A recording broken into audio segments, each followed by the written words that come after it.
जाकी कृपा लवलेश जाकी कृपा लवलेश जाकी कृपा लवलेश जाकी कृपा लवलेश मति मंद तुलसीदास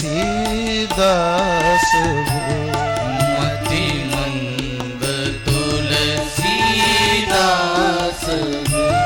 पायो परम विश्राम राम समान प्रभु नाहि कहूँ पायो परम विश्राम समान प्रभु नाहि आयो परम राम समान प्रभु नाहि कहूँ पायो परम विश्राम राम समान प्रभु नाहि पायो परम विश्राम राम समान प्रभु नाहि कहूँ पायो परम विश्राम राम समान प्रभु नाहि कहूँ नाहि कहूँ नाहि कहूँ नाहि कहूँ पायो परम विश्राम राम समान प्रभु नाहि कहूँ पायो परम विश्राम राम समान प्रभु नाहि कहूँ नाहि कहूँ नाहि कहूँ नाहि कहूँ पाहि पाहि महायोगिन पाहि पाहि महायोगिन् देव देव जगत्पते देव देव जगत्पते नान्यं पद भयं पश्ये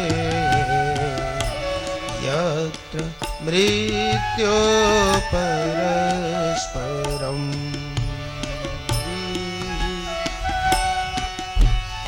यत्र मृत्यो परस्परम्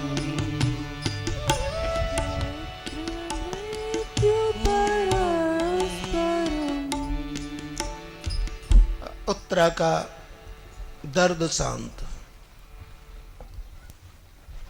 चेहरे पर मुस्कुराहट। एक रूप से भगवान अंदर, एक रूप से बाहर। उत्तरा बता मैया कोई परेशानी? बिल्कुल ठीक हूँ, लेकिन एक बात बता, ये सब इतने, और तुम मेरे पास ही क्यों दौड़ी? क्योंकि पांचों पांडव समर्थ, तो मेरे पास ही क्यों दौड़ी? और ऐसे समय दौड़ी जब मैं रथ में बैठकर द्वारका जा रहा था। अच्छा, कोई जा रहा हो और उसे कहो कि थोड़ा रुक जाओ तो कैसा लगेगा? मैं जा रहा था द्वारका, मेरे पास दौड़ी आई और इन सब से कुछ नहीं कहा। बोले मधुसूदन जगतपते, मैं औरों के पास दो कारणों से नहीं गई। एक तो ये कि एक बार मेरी बड़ी सासू माँ द्रौपदी ने मुझसे कहा, बहू उत्तरा, आज तू मेरे पास बैठ, मैं तुझे अपने जीवन का अनुभव सुनाती हूं।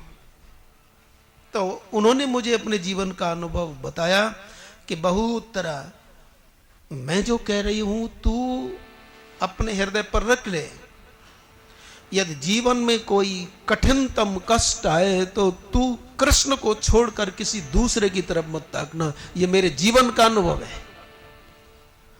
तो मैंने पूछा, मैया ऐसी बात क्यों कर रहे हो? हमारे समर्थ सब योद्धा। बोले, मैंने इन्हें देख लिया है। जब सभा के बीच में मेरी साड़ी खींची जा रही थी ना, तो मैंने इन सब योद्धाओं को पुकारा, लेकिन सबकी दृष्टि नीचे थी।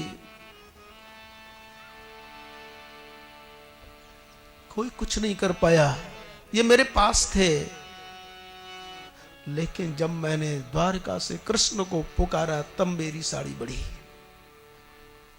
और उस समय मैं ऐसी स्थिति में थी कि जब महीने के 4 दिन आते हैं, उस समय हमें अस्पृश्य समझा जाता है,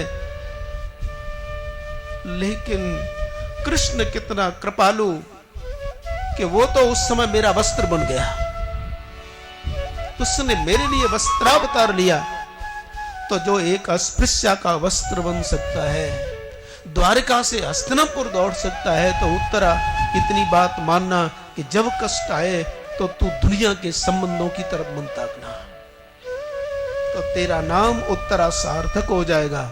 उत्तरा माने शंका का उत्तर, समाधान। और दूसरा कारण मेरे प्रभु ये है, यत्र मृत्यु परस्परम, यहां सब एक दूसरे को खा रहे हैं, एक दूसरे को खा रहे हैं। मच्छर सामने आया, मेढक ने लपका, लेकिन उस मेढक को पता नहीं कि वो सर्प के मुंह में पड़ा है, और उस सर्प को भी पता नहीं है कि उसे भी एक नेवले ने पकड़ रखा है। बिल्कुल मृत्यु के पास है, लेकिन फिर भी यत्र मृत्यु परस्परम, यहां तो एक दूसरे को खा रहा है। यत्र मृत्यु परस्परम, एक दूसरे को खा रहा है। नेवले के मुंह में सर्प है, सर्प के मुंह में मेढक है, और मेढक मच्छर के लिए जीव लपलपा रहा है। और इधर मेढक के मुंह में मच्छर, मेढक सर्प के मुंह में, सर्प नेवला के मुंह में, और नेवला को मारने के लिए तैयार खड़ा है आदमी। और उस आदमी को, क्योंकि अभी जाने वाला है, राम राम सत्य होने वाली, पीछे खड़े यमराज के दूत। यत्र मृत्यु परस्परम, लेकिन फिर भी इसलिए मैंने आपकी शरण ली। यहां तो एक दूसरे को खा रहा है। मैं बिल्कुल ठीक हूं। कुंती, द्रौपदी, सभी पांडव वहां हैं, और जब देखा कि उत्तरा का गर्भ गिरने से बच गया।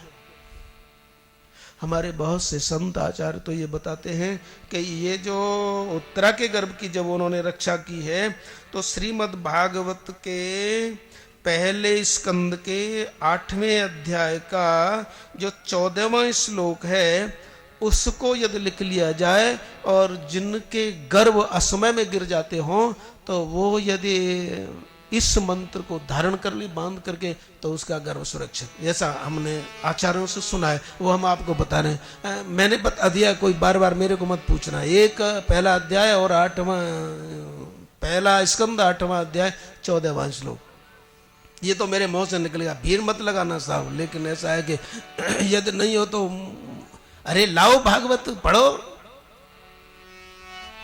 1:8-14 पहला स्कंद 8वां अध्याय 14वां श्लोक। क्या नहीं है अपने शास्त्रों में? लेकिन दुनिया में 2 तरह के लोग हैं साहब, एक को शास्त्र का बल है, एक को शस्त्र का बल है। एक को शास्त्र का बल है, एक को शस्त्र का बल है, लेकिन एक ऐसा है जिसको शास्त्र का भी बल है और एक शस्त्र का भी बल है।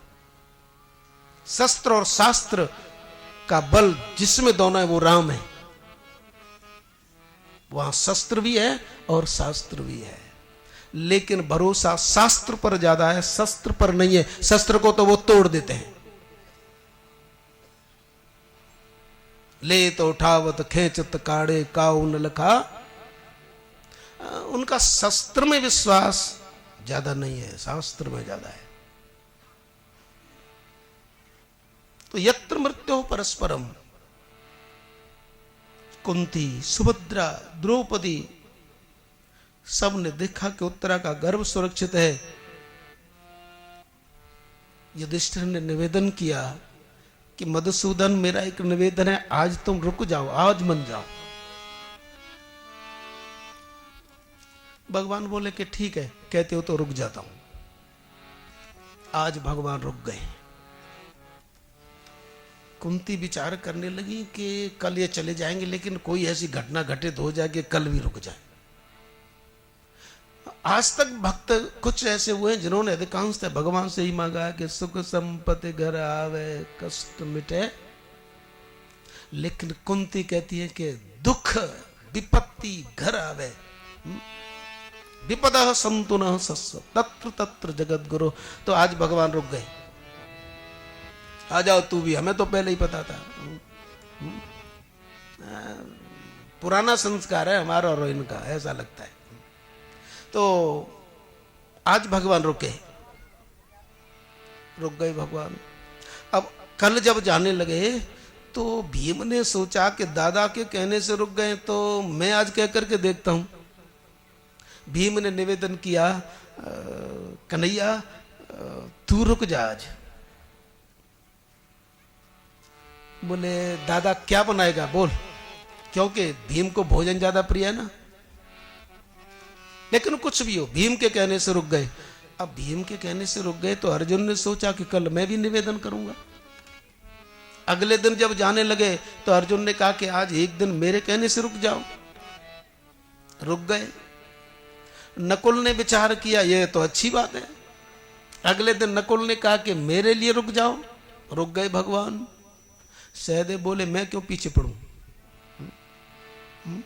तो अगला जब दिन आया तो सहदेव बोले कि रुक जाओ। बोले ठीक है। अब घर की अंतः महल की माताओं ने विचार किया कि पुरुषों के कहने से रुक सकते हैं तो क्या हमारे कहने से नहीं रुक सकते। तो अगले दिन द्रौपदी ने कहा कि आज मेरे कहने से रुक जाओ। रुक गए। अगले दिन सुभद्रा ने कहा रुक गए, उत्तरा ने कहा रुक गए। अब तो बहुतों ने रोके। आज गांधारी ने विचार किया कि मैं भी रोकूं। गांधारी ने निवेदन किया, रुक गए। अब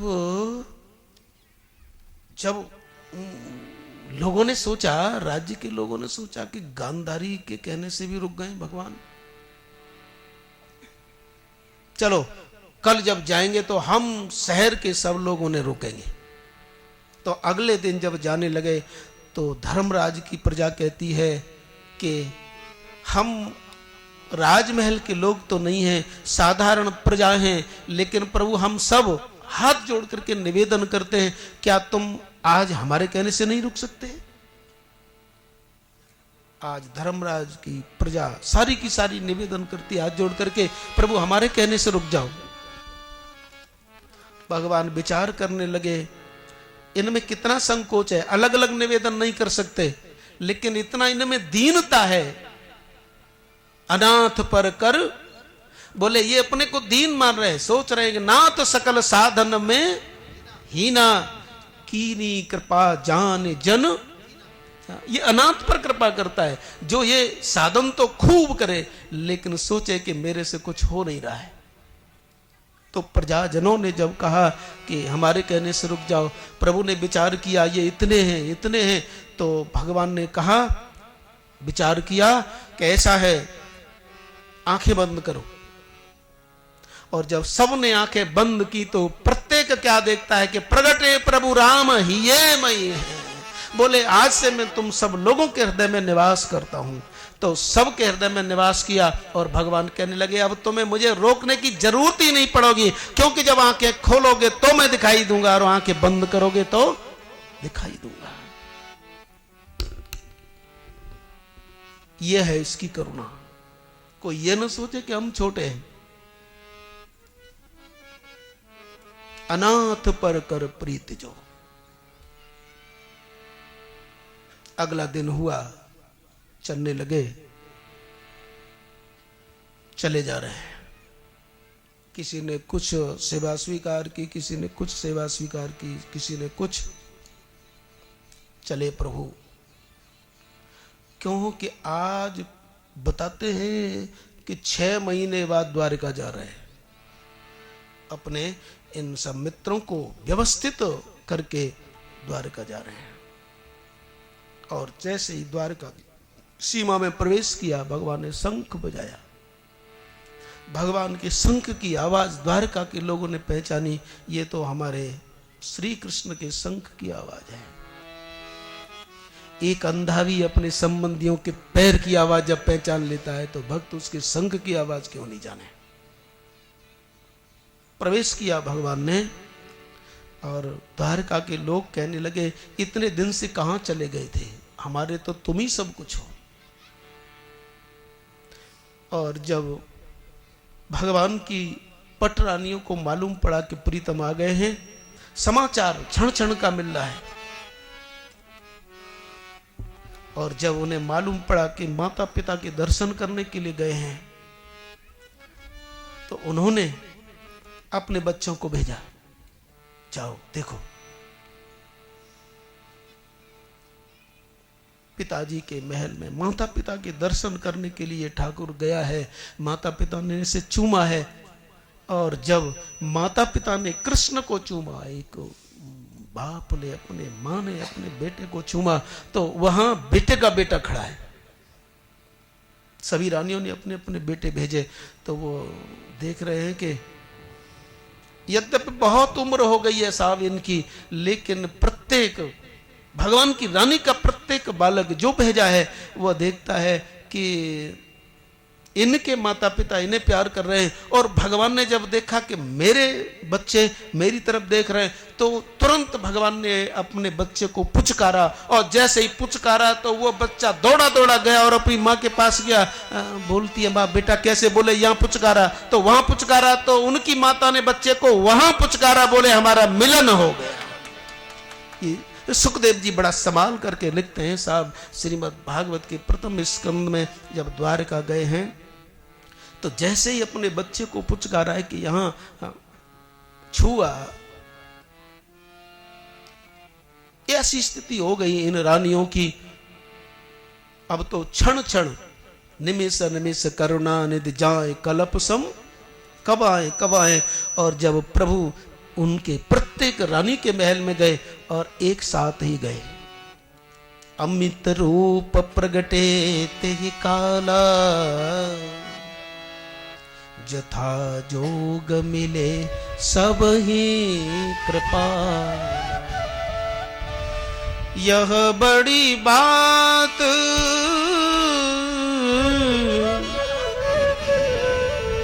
राम की नहीं, जिम घट कोटि एक रवि छान। रानियों की कैसी स्थिति हो गई है, जैसे ही भगवान अपनी प्रियतमाओं के महल में प्रवेश करते हैं, तो प्रत्येक रानी पहले तो अपने आसन से खड़ी हो गई। उसके बाद सुखदेव जी सूत जी वर्णन करने लगे, पहले आसन से खड़ी हुई और उसके बाद फिर आशय से खड़ी हो गई। बड़ा स्पष्ट लिखा है, देख लो, हो गई यज्ञ सफल, हो रही है ना वर्षा, यज्ञात भवति पर्जन्य। चल तू भी बरस, यज्ञात भवति पर्जन्यो यज्ञ कर्म समुद्भव।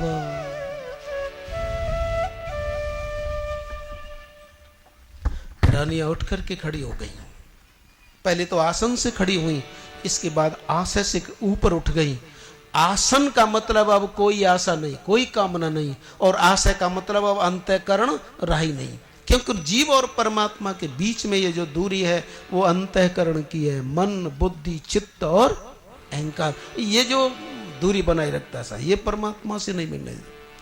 जो हमारे मैत्रेय उपनिषद है, एक हमारे ग्रंथों में एक मैत्रेय उपनिषद है, उसमें वर्णन आया है, अरे क्या छोड़ेगा तू किसी को, क्या संन्यास लेगा। तो मैत्रेय उपनिषद में यह वर्णन आया है कि अहंकार रूपी पुत्र को छोड़, धन रूपी भाई को छोड़, मोह रूपी घर को छोड़ और आशा रूपी पत्नी को छोड़, तो तू पूरा सन्यासी है।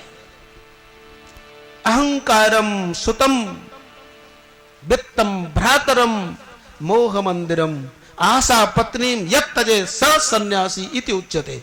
जो अहंकार रूपी पुत्र को छोड़े,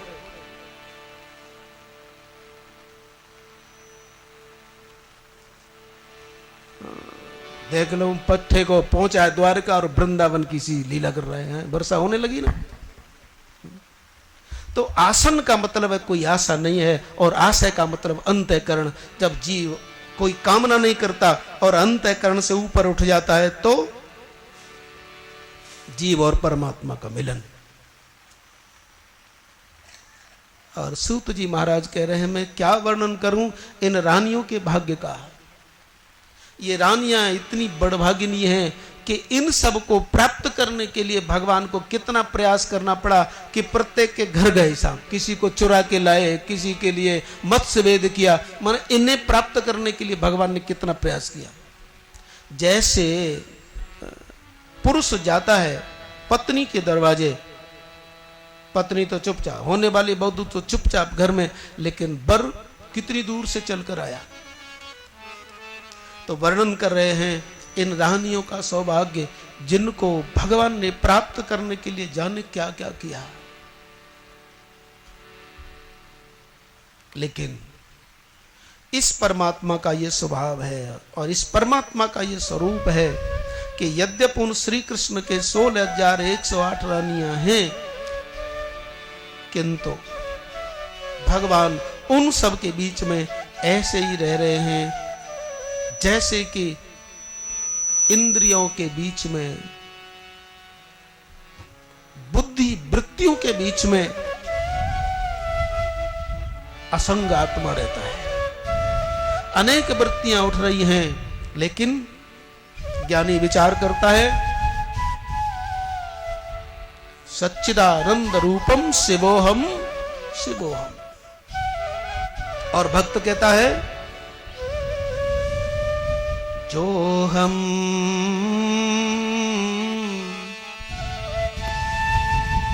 भले बुरे सो तेरे, हम जैसे भी हैं तेरे हैं, तू ही तू रहे, मैं मर जाए। रानियों के सौभाग्य का वर्णन।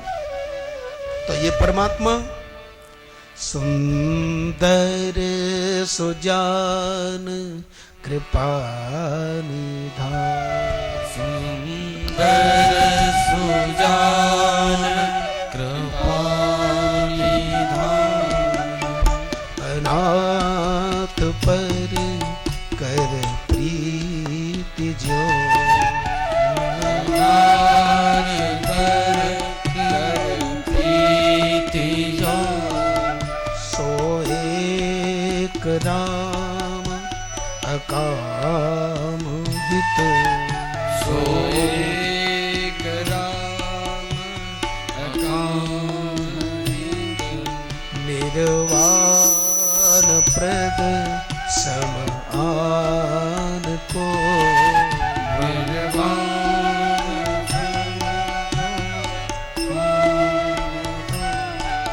जाकी कृपा जाकी कृपा मति मंद तुलसी दास हो, मति मंद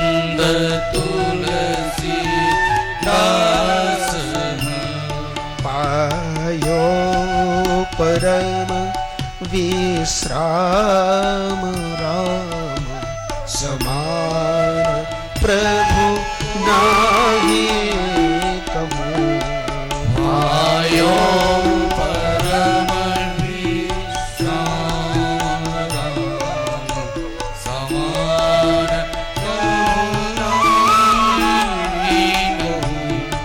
आयो परम विश्राम राम समान प्रभु नाही कहूँ। आयो परम विश्राम राम समान करुणाहीन कहूँ। नाही कहूँ। नाही कहूँ। नाही कहूँ। नाही कहूँ। पायो परम विश्राम राम समान प्रभु नाही कहूँ। पायो परम विश्राम राम समान करुणाहीन कहूँ। भूषम दीनन दीन हेतु तुम समान रघुवीर। अस विचारी रघुवंशमणि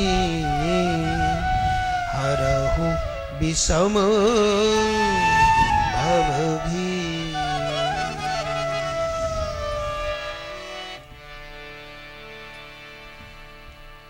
तो जिस कुल को प्रभु ने स्वीकार किया, पांडवों को स्वीकार किया और इस कुल को इतना धन्य किया कि अपने परम भक्त अर्जुन को तो गीता सुनाई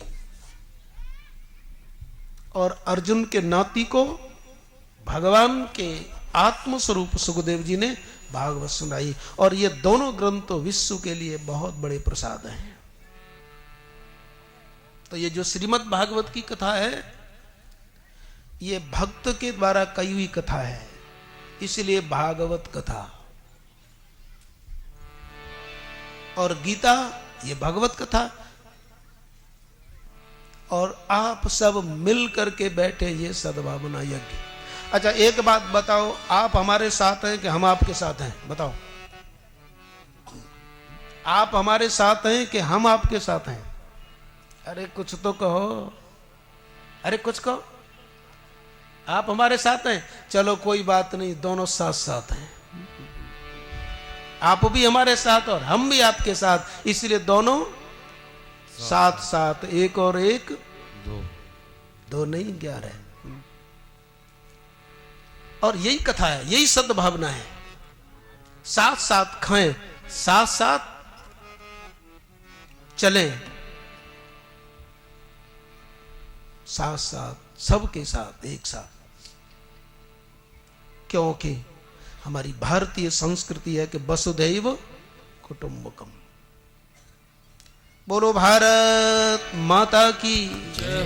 भारत माता की जय। भारत माता की जय। ये हमारी भारत की संस्कृति है। यहाँ की संस्कृति, यहाँ की सभ्यता हमारे प्रभु को इतना अच्छी लगती है कि वो बार बार यहाँ आते हैं।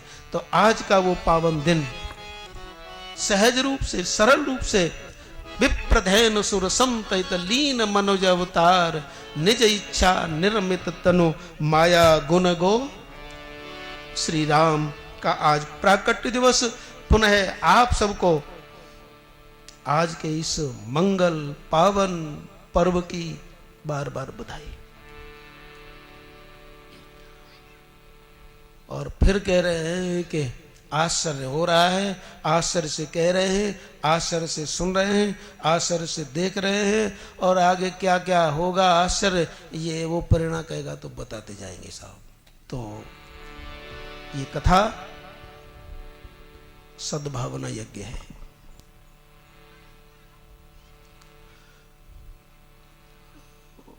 कुछ मेरे कानों में बात आई कि फूलों के बिना तो कुछ ऐसा ही लगता है। माला तो पढ़नी चाहिए। अच्छा एक बात बताओ, कथा जोड़ती है कि तोड़ती है? कथा देखो, कोई कहीं से आए, कोई कहीं, जुड़े बैठे हो ना, तो कथा जोड़ती है। अच्छा एक बात बताओ, कोई खिल रहा हो तो उसे जुड़े रहना चाहिए कि तोड़ देना चाहिए? यदि किसी लता पर कोई फूल खिल रहा है तो उसे खिले रहना चाहिए कि तोड़ देना चाहिए? वैसे शास्त्र तो ये कहता है कि हिंसा मत करो। फूल को तोड़ते भी हिंसा होती है, इसीलिए उसका नाम प्रसून है, प्रकृष्ट है, सुना वर्तते यस्मिन्, जिसको तोड़ने में बड़ी हिंसा होती है। अरे अच्छा कोई प्रसन्न बैठा है, उसकी चपत लगाओ और वहां से अलग कर दो, ये कोई अच्छी बात थोड़ी है। इसलिए हमारी चेतना में कुछ ये बात आई कि आज से हम माला स्वीकार नहीं करेंगे साहब। हाँ माला स्वीकार कर लेंगे, लेकिन ऐसे फूलों की कि जो अपने आप गिर पड़े हों। बहुत से सोच रहे होंगे तो फिर इनका क्या होगा, लेकिन हमारा शास्त्र कहता है देखो, चाहे राम जी गुरु जी को माला पहनाए या कोई भी माला पहनाए,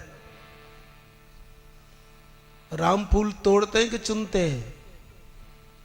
राम जी फूल तोड़ते चुनते हैं ना। एक बार चुन कुसुम, तो चुनने का मतलब जो अपने आप खिल करके डाली से गिर पड़ा है वो हो, उसकी माला बनाओ तो सहज स्वीकार। लेकिन ऐसा मिलना मुश्किल है साहब, है ना। लेकिन कोई बात नहीं, अरे 2-4 बार को चटपटा सा लगेगा, लेकिन ना मन तोड़ो ना सुमन तोड़ो, अपने आप गिर जाए, डाली से पक जाए तो वो तो मुक्त है साहब, अपने आप गिर जाए। तो 2-4 बार कुछ अटपटा सा लगा, लेकिन कोई अभ्यास की बात आएगी। और एक बात बताऊं, ये तो मैंने वैसे ही कह दिया, माला में पहनता हूं तो यहाँ कुछ वैसा वैसा हो जाता है, इसीलिए अपने बचाव के लिए भी मैंने कह दिया है, यहाँ कुछ हो जाता है। चलो कोई बात नहीं, सुमन के रूप में मन ही बहुत अच्छा है। बोलो सच्चिदानंद भगवान।